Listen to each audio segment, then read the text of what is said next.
Good evening. Hi, I'm Erik, Soldwedel, Program Director of Newark ACTS, and I'm here with one of our interns, Victoria Shao. It is Wednesday, April 18th, and it's about 8:30 in the evening, and we're here to share some reflection of our journey together in accessibility as a program, as part of the Episcopal Service Program. We will be answering questions given to us by a peer minister in our program by the name of Richard Hogue. Richard, go ahead. Victoria, what expectations did you have of coming to Newark ACTS for a year of service? Well, I'd heard a lot about the ESC programs through friends and alumni of my campus ministry and of school in general. So, I'm not sure I had specific expectations. I just knew that it was a service and I wanted to be involved. And it was just another way of immersing myself in the Episcopal Church because I wanted to know more and to learn more about the institution that I just joined. So I was excited to serve. Erik, what expectations and specific arrangements did you make for Victoria? Our expectations were that Victoria would come to us. We knew from our interview with Victoria that she had an accessibility issue. Victoria told me that she had cerebral palsy and that she had more mobility, though, than I had thought, and shared, and I've seen that she does have mobility. We made little or no arrangements because Victoria had told me that she could make stairs, and I thought this wonderful staircase we had in this house is something that she would fly right up, and she didn't, but I knew we could turn on a dime. So my main arrangement was Victoria asking, should I bring my power chair or my manual chair? And I said, bring your manual chair because I know I can fold that up and put that in the back of a car. My other situation was to assure that her work ministry assignment would have some accessibility. And again, her first assignment we thought had enough accessibility for her, but it didn't. So, but in all honesty, I think our arrangement was faith more than anything else. And my expectation was that we would live into a policy in our diocese to be more accessible to everyone. And it's something that I worked very hard on in our diocesan governance to become an accessible place. And our program, in order to be funded by the diocese or to have diocesan approval, must be accessible. So it made us live into our goal and to our credo. So that, I guess, is my answer. What would you have told the ESC programs that would have made transition easier? I think that I would have been more specific about my day-to-day life in my power chair and specifically how I move and what I do, because I feel like I was truthful in the way that I see myself, but that's because a lot of arrangements were made for me beforehand in my living arrangements before in my apartment and whatnot. So I would have been more specific and perhaps more factual in what I do every day, and I might have asked for pictures or dimensions of the space and the house and things like that I feel like would have made it better communication for us to actually understand what the other was envisioning. Erik, what did you not ask of the intern in the interview process that would have assisted in the transition to Newark ACTS? Along with what Victoria just said, knowing her full limitations and what her full range of mobility was would have made a lot more sense.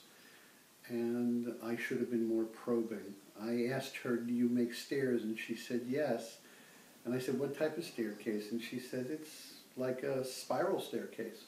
So I said, well, gee, if anyone can go up and down a spiral staircase, they can make any staircase as long as there's railings. And when Victoria got here, she gave me a full description of the spiral staircase, and it wouldn't make any difference what size it was. It's the design of a spiral staircase that makes it easier for somebody with Victoria's disability to get up and down stairs. So I needed to be more thorough in my questioning, which I wasn't. It might have made a difference if I Skyped, I don't know. But I definitely believe I should have had a more thorough, if I had asked more probing questions perhaps, might have made a difference in our planning for sure. Victoria, what has been the greatest challenge for you this year? On this same theme, I think that meeting the accessibility challenges has been my greatest challenge, and but also realizing that that things do work out, and that trying not to sort of see a challenge as a dead end, but that somehow it'll work out. Erik, what has been the greatest challenge for Newark Acts and this intern in particular this year?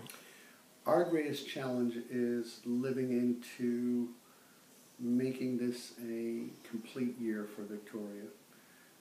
Our greatest challenge was to find a work site that was more tolerant to what Victoria needed and made use of her gifts and talents. And we got to a false start with Victoria's first placement. And then if I say the second placement where you are now has turned out to be just wonderful. She's in a totally accessible building. Our greatest other challenge was getting through the red tape of getting Victoria into New Jersey Access. Victoria did a lot of it. And our challenge was to take a step back and encourage Victoria to do the work, and she did. And it's a challenge not to be so hands-on and say, no, I'm going to take care of it and do this, and that's been hard. And then the other challenge that I feel we've had as a program is the disruption of construction in the house. And Victoria's roommates, her housemates, going into a new dimension of what it was for community and caring for a member of the community. Victoria lost a lot of her own privacy when she first came here, with simple things of just having an accessible bathroom. And Victoria did it with a lot of, oh, you were just really graceful. And her roommates and housemates were challenged to the edge. And I think that's been our challenge to what we've asked people to do. Not only Victoria, but her housemates. That's probably been the greatest challenge. And I think it's faith that's gotten us through. Victoria, what have you learned and consider a blessing from coming to Newark Acts? I think my biggest blessing from coming to Newark Acts is learning that I can live anywhere or do anything that I want to. I mean, coming here in the beginning of this year, this was probably the least accessible place I could imagine to live. But now we've made it work. I mean, this is home now. I think another blessing is just the sort of camaraderie and support that I've gotten from the other interns, my housemates, Erik and Kai, and definitely having a better work site has been a wonderful blessing, and I love my work. So, Erik, what have you learned and consider a blessing from Victoria's presence in Newark Acts this year? What I've learned is been reassured that anything you want to do is possible if you act into your faith. And Victoria's presence with us has been a gift. A gift of honesty, a gift of clarity, and a gift of conscience. One of the first things Victoria said to me when she was here new, she had been here maybe 2 weeks, she told me how upset she was and disappointed that we weren't ready for her. And when she said it to me, she said it in honesty and she said it in great humility. And I was challenged by it, but it was a gift. It was like getting a gift of cold water on your face when you're in hysterical rage. It gave me clarity. And you've offered us clarity, and you've offered us humor, and you've offered us a humbleness that we all need. But most important, I believe we live into our name. We are based in the Acts of the Apostles. And the Acts of the Apostles were living into their faith. And we're living into our faith by your presence here. And you've shown us that everything is possible as long as we continue to work at it. So that has been a tremendous gift, and it's been a blessing. And blessings like that, I'd take 10 Victorias if that's what I got. So I thank you. Thank you. Thank you. Just as a conclusion, in a later series, Rich and Victoria are going to show you some of the improvements we've done. And just so you know, the work we've done here has cost us about $17,000. We are been gifted money from the trustees of the diocese who have invested into this house. Victoria is living in an old rectory that was built in the 1800s, and we've adapted a powder room in this house into a full bath that's accessible, and we put a ramp in the front of the house. And we also got money from an appeal that the bishop sent out in an organization we have, the Bishop's Church Extension Fund, which paid a good portion of the bathroom and did pay for the ramp. So we've had blessings that way, and we've made yet another building more accessible for all of God's people to be in. Thank you.